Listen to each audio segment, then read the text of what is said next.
నిరుపేద కుటుంబానికి చెందిన చిన్నారికి వైద్యం కోసం 70,200 రూపాయలు అందజేసింది టెక్కలి అవయం యువజన సేవా సంఘం. చదువుల రాజు వసుంధర దంపతుల కుమార్తె జాస్మితకు 2 కిడ్నీలు చెడిపోవడంతో వైజాగ్లోని కేజీహెచ్ ఆసుపత్రికి తీసుకెళ్లాల్సిన పరిస్థితి ఏర్పడింది.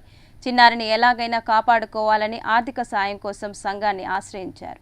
దీంతో దాతల సాయంతో 70,200 రూపాయలు బాధిత కుటుంబానికి అందజేసినట్లు సంఘం అధ్యక్షుడు దేవాది శ్రీనివాసరావు తెలిపారు. అవయం యువజన సేవా సంఘం నుంచి వచ్చామండి.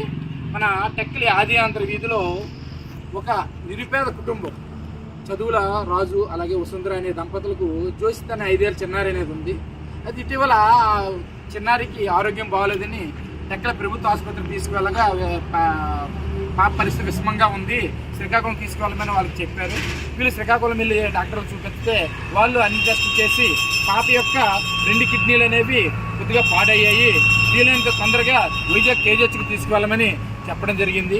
అయితే ఆ కేజీహెచ్కి తీసుకెళ్తే వైద్యులు ఈ పాప పరిస్థితి కొద్దిగా విషమంగానే ఉందమ్మా, వైద్యం మేము చేస్తామని భరోసా ఇవ్వడం జరిగింది. అయితే వీళ్ళది రెక్కాడితే కానీ డొక్కాడిన కుటుంబాన్ని మా అభయం యువజన సేవా సంఘం ద్వారా తెలుసుకుని ఈ చిన్నారికి ఏదైనా సహాయం చేయాలనే ఆలోచనతో ఒక మెసేజ్ను పలువురికి తెలియజేయడం జరిగింది.